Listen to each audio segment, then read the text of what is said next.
Phone tapping case దర్యాప్తులో SIT దూకుడు పెంచింది. నిందితుల విచారణతో పాటు బాధితుల స్టేట్మెంట్స్ రికార్డ్ చేస్తున్నారు.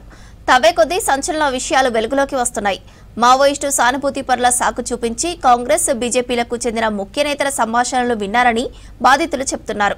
ఫోన్ ట్యాపింగ్ బాధితుల జాబితాను సిద్ధం చేసి సాక్షులుగా వారి స్టేట్మెంట్ను నమోదు చేస్తున్నారు సిట్ అధికారులు.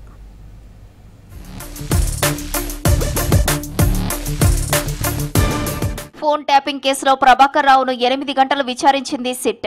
ఎన్నికలకు ముందు 2023 నవంబర్ 15 నుంచి 30వ తేదీ వరకు 618 మంది నాయకుల ఫోన్లను ప్రభాకర్ రావు ట్యాప్ చేయించారని, ప్రతిపక్షంలో యాక్టివ్గా ఉండే వారితో పాటు పార్టీ ముఖ్య నేతలకు సహకారం అందించే వారిపై నిఘా పెట్టారన్నారు.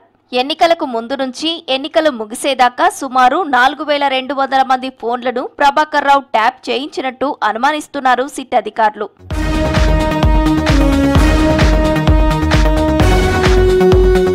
సిట్ కేసుకు మరింత బలం చేకూరేలా బాధితుల స్టేట్మెంట్ కూడా రికార్డు చేస్తున్నారు.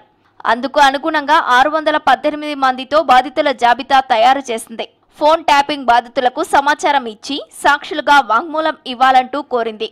ఇప్పటి వరకు టీపీసీసీ చీఫ్ మహేష్ కుమార్ గౌడ్తో పాటు రాజ్యసభ సభ్యుడు అనిల్ కుమార్ యాదవ్, గద్వాల్ మాజీ జెడ్పీ చైర్పర్సన్ సరిత, ఆమె భర్త తిరుపతయ్య, కోటమరిగి వినయ్ రెడ్డి, 4 గాంధీభవన్ ఉద్యోగుల సాక్ష్యాలను సిట్ అధికారులు రికార్డు చేశారు.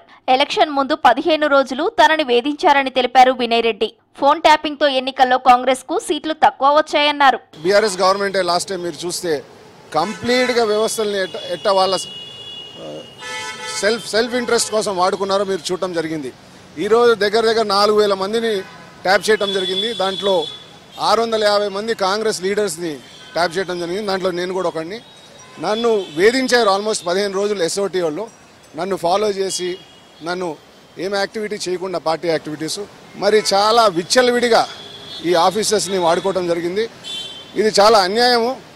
పేర్లు కూడా ఇప్పుడు మహేష్ కుమార్ గౌడ్ గారి పేరుంది, వాడి పేరు జస్ట్ మహేష్ అని పెట్టి, నక్సల్ సింపథలైజర్ అని పెట్టి వాడి పేరు ఆ ఫోన్ నెంబర్ ఇచ్చి జస్ట్ పేరు ఇచ్చి మహేష్ అని ఇచ్చి అది ట్యాప్ చేయడం జరిగింది. అట్లా చాలా విచ్చలవిడిగా వ్యవస్థల్ని వాడుకోవడం జరిగింది. మేము 90 సీట్స్ ఎక్స్పెక్ట్ చేస్తున్నాము, కానీ మాకు 64 సీట్లు వచ్చినాయి.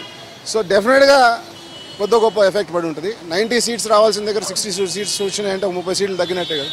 సిట్ అధికారుల ముందు టీపీసీసీ అధికార ప్రతినిధి జైపాల్ రెడ్డి హాజరయ్యారు. ఎన్నికల సమయంలో ఆయన ఫోన్ ట్యాప్ అయిందని సిట్ అధికారులు సమాచారం ఇచ్చారు. దీంతో జైపాల్ రెడ్డి సాక్షిగా సిట్ అధికారులకు తన వాంగ్మూలం ఇచ్చాడు. 2023 ఎన్నికల ముందు కొడంగల్ ఇన్ఛార్జిగా పనిచేశారని, తనతో పాటు డ్రైవర్ ఫోన్ కూడా ట్యాప్ చేశారన్నారు. ఫోన్ ట్యాపింగ్ చేసిన వారిని కఠినంగా శిక్షించాలని డిమాండ్ చేశారు జైపాల్ రెడ్డి. నా ఫోన్ ట్యాపింగ్ ఉంది, నాకు ఫోన్ వచ్చింది. ఆ ఎంక్వైరీ కోసం, నా స్టేట్మెంట్ కోసం నేను స్టేట్మెంట్ ఇవ్వడానికి వచ్చిన. నా డ్రైవర్ ఫోన్ కూడా ట్యాప్లో ఉందని చెప్పారు. మా డ్రైవర్ని కూడా పిలిచి స్టేట్మెంట్ తీసుకోరు. ఈరోజు నా పేరు మీద ఉండే ఈరోజు వచ్చి నేను స్టేట్మెంట్ ఇచ్చిన ఎలక్షన్ ముందు. మీకు ఎట్లా డౌట్ వచ్చింది మీకు అని. నా వాళ్ళు ఎవరైనా గెలవాలనుకుంటే అలా ముందే తీసుకెళ్తారు. అట్లా నాకు తెలిసింది.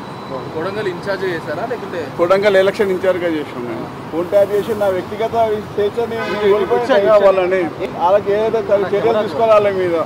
మరోవైపు బీజేపీకి చెందిన అగ్ర నాయకుల ఫోన్లు కూడా Prabhakar Rao and gang tap చేయించిందన్నారు నేతలు. ఎంపీలు ఈటెల రాజేందర్, రఘునందన్ రావు, ధర్మపురి అరవింద్ ఫోన్లు కూడా ట్యాప్ అయ్యాయని సిట్ గుర్తించింది. దీంతో సాక్షులుగా స్టేట్మెంట్ ఇవ్వాలని సిట్ అధికారులు వారికి సమాచారం అందించారు.